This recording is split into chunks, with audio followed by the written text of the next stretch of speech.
More than 60 years ago, when I was a young teenager, I asked my mother about prophecy and about something called the Great Tribulation. I wanted to know when it was going to happen. I remember her saying, "People in Russia think it's happening already." Certainly, there are lessons to be learned in Bible prophecy which can serve us well in any age and through any form of adversity. I, for one, have been struck by how much the present situation with regard to the COVID-19 virus seems like what I have imagined will only happen when the final, ultimate Great Tribulation occurs.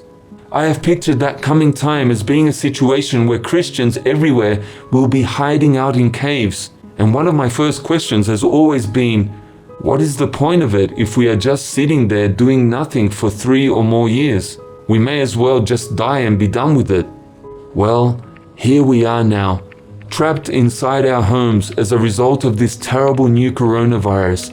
But we are not sitting idle as I had assumed. In fact, we seem to be reaching hundreds of thousands of people more than we were reaching before this pandemic started. People everywhere are at home and surfing the internet. They are looking for explanations. They are thinking about life and death issues. What a great time and great opportunity to reach out to them. This may not be the final Great Tribulation, but it has brought that whole period of Bible prophecy into much clearer focus for me now. So here is what I'm going to do in this video. I'm going to list some of the key events mentioned in Bible prophecy, and I'm going to try to lay them out in chronological order. Here they are in alphabetical order to start with. Let's start with the Great Tribulation. That is a period during which there will be greater suffering on earth than there has ever been since the beginning of time. Several of the other events in our list are built around the centrality of this Great Tribulation, so that makes it a good place to start. The main point of contention between Bible students about the Great Tribulation itself is just over whether it will be for 7 years or whether it will be for only half of what is called the last 7 years. I personally think it will be for only the second half, so we'll put the last 7 years here in the center of the screen, and we'll show the Great Tribulation as being the second half of those 7 years. Next is the rapture. That is a time when believers everywhere, including resurrected believers from the past, will be caught up, as the King James Bible puts it, into the air to meet Jesus as he comes down towards earth.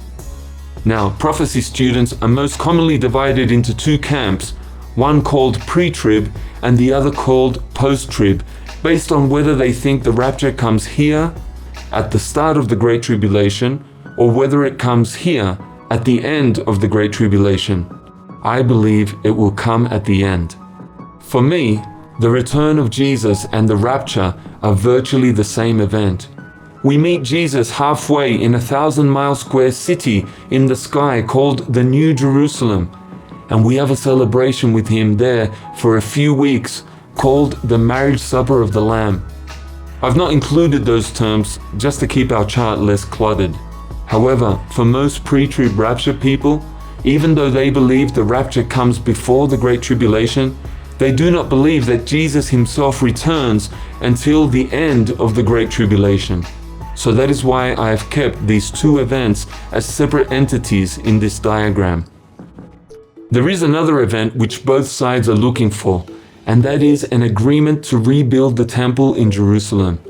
This is alluded to in the first 2 verses of the 11th chapter of the Revelation. The Hebrew prophet Daniel said in the Old Testament that there would be an agreement made between the Jews and the Antichrist prior to the Great Tribulation. And Daniel gives a specific number of days between various events, including reference to sacrifices ceasing in the middle of the last 7 years. Well, first you need a temple before you can resume offering animal sacrifices. So we will put this agreement over here at the start of the last 7 years. From what Daniel has said, you can actually calculate such things as how many days it will take to construct the temple after the agreement has been made. It'll be about 7 months for those who are interested. Okay, so that is your basic framework. It is during this period especially the second 3.5 years of the last 7 years, that many of the predicted events in the Revelation will take place, and it will be during this period that we can literally count down to the return of Jesus. I will add 2 more events to this basic framework before we start to tackle the most difficult pieces. Those events are the wrath and the famous Battle of Armageddon. The wrath itself lasts for about a month and a half, starting immediately after the rapture. During that time, the angels of God pour out 7 bowls of punishment on those people who are still alive on earth after the Christians have left. This month and a half coincides with celebrations for the saints in heaven. However, the saints leave the New Jerusalem just at the end of their celebrations to participate in the Battle of Armageddon, where all the armies on earth prepare to do battle with his heavenly army of saints.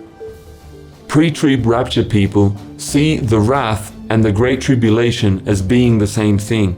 However, it seems that what happens during the 7 trumpets is not as extreme as what happens during the 7 bowls or vials, and that is why many post-trib people like ourselves see them as 2 separate periods of time.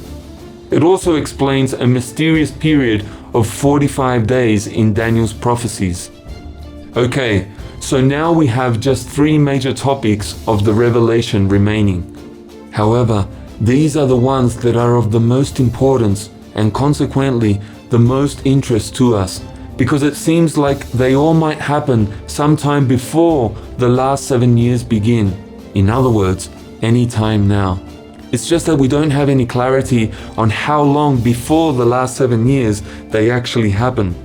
These events are the fall of America, the appearance of the beast himself, and the implementation of his mark.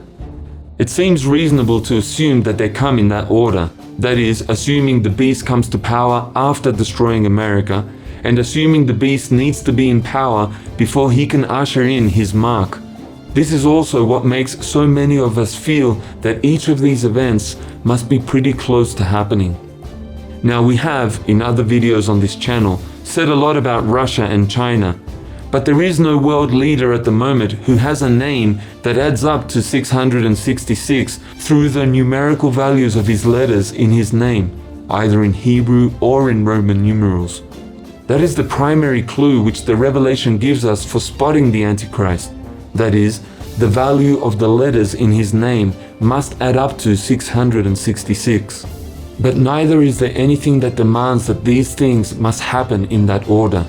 It just seems that there will be prolonged suffering if the mark of the beast comes in before the Great Tribulation, because Christians have been told to choose death over accepting that mark, and it will be impossible for us to do any kind of business without it.